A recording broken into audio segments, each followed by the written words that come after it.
veyashev Yaakov, and then the Torah says, Eila told us Yaakov Yosef. So the question arises here, the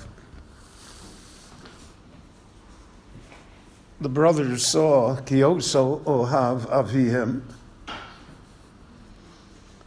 and that he made for him a Ksonas Pasim, and that he is invested in Yosef more than he is in any of the other brothers. The Chazal say that one should never differentiate between children during one's lifetime, parents, because you never can tell. And it's, so to speak, unfair. So we have to treat everyone as equally as we can. So is Yaakov unaware of that? One would think that after the experiences that he himself had,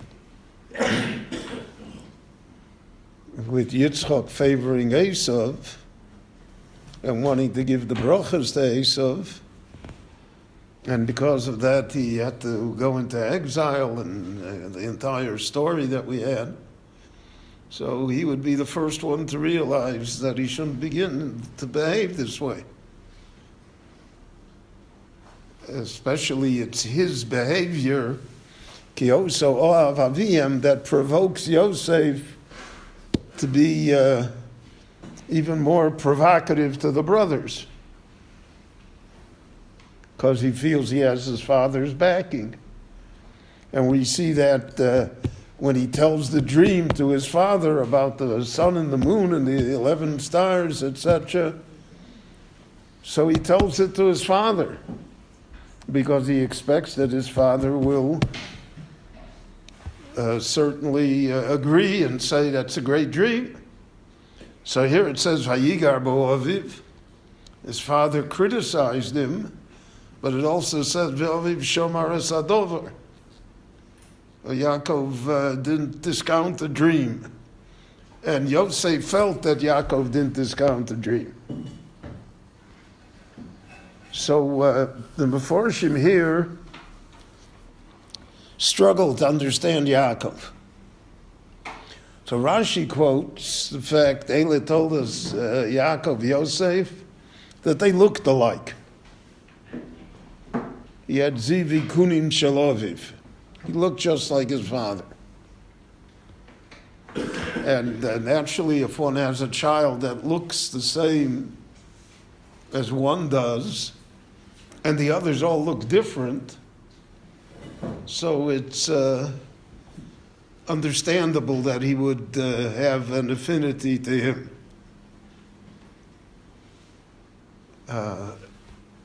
Apparently he learned that from Avraham and Yitzchak, but there it says also, Eila told us Avraham Olidas Yitzchak. Rashi immediately comments that Yitzchak looked exactly like Avraham. Yishmael doesn't look like Avraham.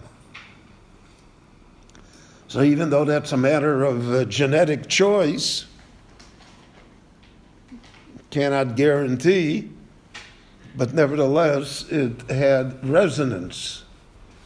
And therefore Yaakov, he feels that, so to speak, that's a sign that Yosef is the one to be favored, and that he is entitled to favor him.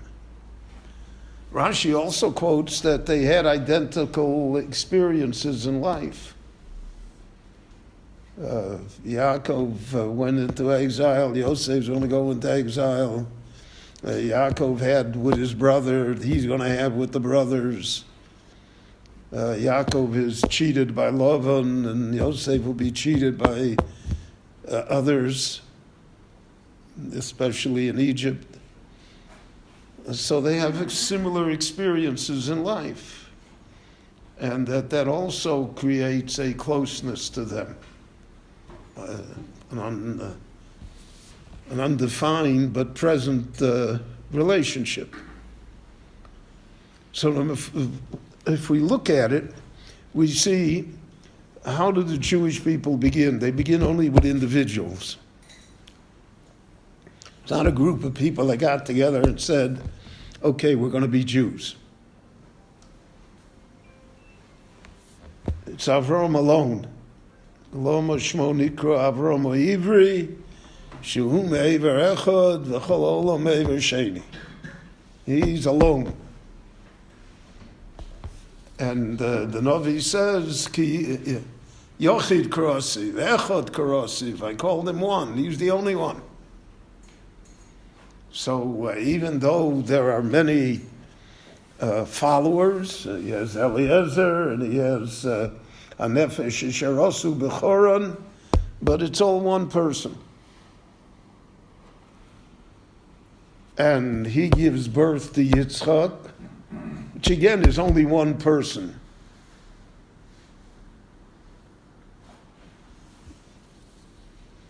Because Yitzchak only survives because he's alone and Yishmael is no longer there. And then you have Yaakov himself, who is one person. They had to somehow get rid of Esav. So eventually he rids himself of Esav, who's not attached to him. So it's all built on individuals. So Yaakov has the ability to think that it's going to continue that way. That he may have 11, 12 sons and a daughter, but that the continuity of the Jewish people is built on an individual. The others, so to speak, are the Chofetz Chaim as a mashal of a locomotive pulling railroad cars. So when the locomotive is pulling the railroad cars, so let's say the locomotive is going 50 miles an hour, all the railroad cars are also going 50 miles an hour. So the poor peasant who's sitting at the side of the road, he thinks that the railroad cars can go 50 miles an hour.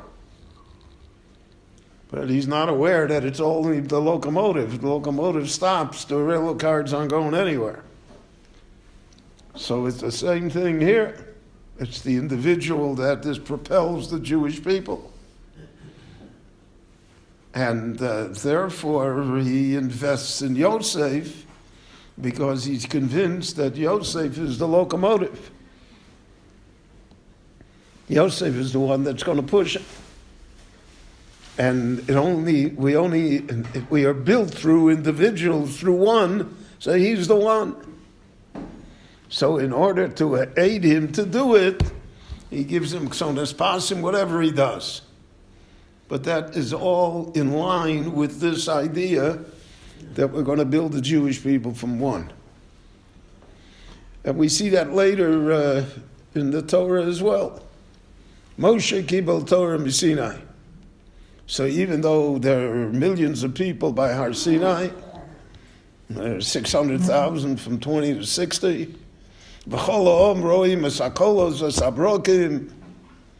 and everybody hears, but the Torah is Moshe. Zichru Torah Moshe Avdi, the Navi says. It's Moshe's Torah. It's an individual. It's not everybody together.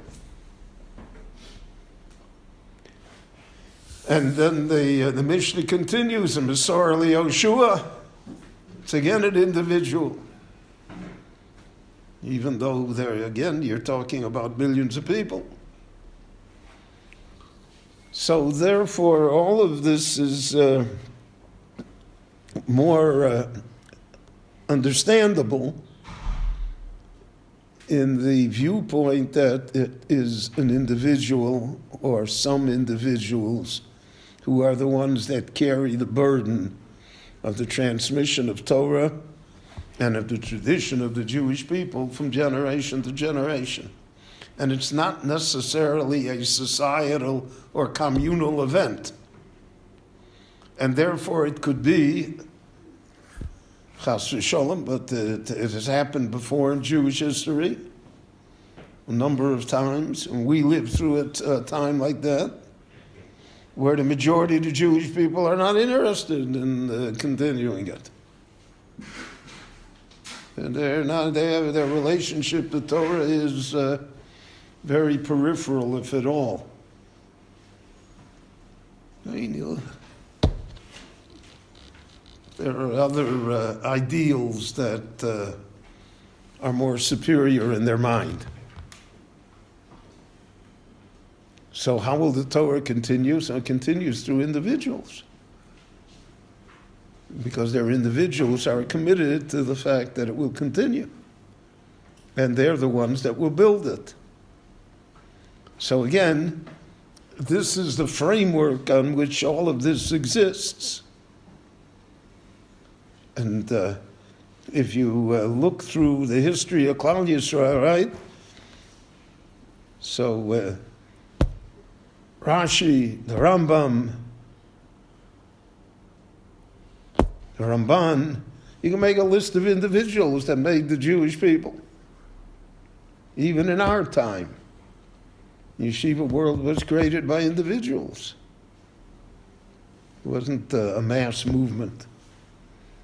Chassidus also is an individual, right? The Baal Shem Tov made Chassidus, or the Maggid.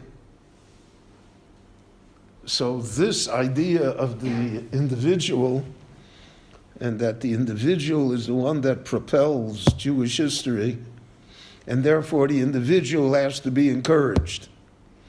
That's what Chazal meant when they said, Elef nichnosim, 1,000 come into the yeshiva, ve'echad yotzei lo roa, and one goes out.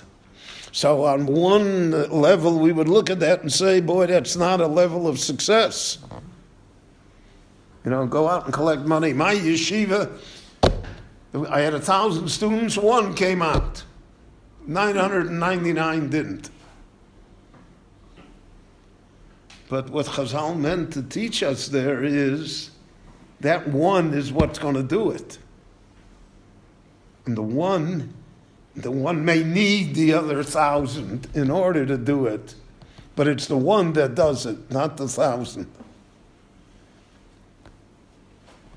And that Meforshim say that that's a pale imitation of what we say, Echad miyodea, Echad, the Ben Shalom is Echad. The whole idea of Judaism is one. It's not a plurality or a plethora of people, it's one. And therefore that should be appreciated. And that's one of the lessons that we see here in what the Torah tells us about the relationship between Yaakov and Yosef. As Yaakov sees in Yosef the one. Now, ironically, he's not necessarily the one. Most Jews today are from Yehuda. And most of the aristocracy, the Jewish people, is from Levi. It's not from Yosef. And it's hard to trace who comes from the tribes of Ephraim and Manasseh, even though undoubtedly they are within us. All the 12 tribes are within us, but the bulk of the Jewish people, Rov Minyan or Rov Binyan, is not from Yosef. So that's an irony, right? That's what Ribono Shel Olam always does that, right? All history is irony. It's not the way you think it should be. Even great people, it's not the way you think it should be. And we saw that the great people made pronouncements and it didn't necessarily happen and it wasn't necessarily correct. So because of that, this idea of the one is correct, but the question is, it becomes difficult to pick the one. Because the one is not always the one that you think should be the one. And therefore, that's why the Torah gives us this entire perspective, because at the end of the story, the hero here is going to be Yehuda, not, he's going to be the great one. He's going to be the one that rises. Yaakov himself will say, "Miter b'ni Elisa, ata yoducha achecha." He didn't say to Yosef, "Ata yoducha achecha." That didn't happen anymore. So all of these are insights on the simple lessons that exist in the parsha. The simple lessons that the Torah teaches us, which have great value in life and in all circumstances. Rabbi Chananya ben Akashia Omer, Ratzah HaKadosh Baruch Hu L'zak Nefesh Yisrael V'ficham chirbo lahem Torah mitzvah shenemar Adonai chafetz l'man tzidko yagdil Torah v'yadir. Yiskodal, Yiskodal, Shmei Rabba, Amen. You say, Chai Chai, Chai Chai, Chai Chai, Chai Chai, Chai Chai, Chai Chai, Chai Chai,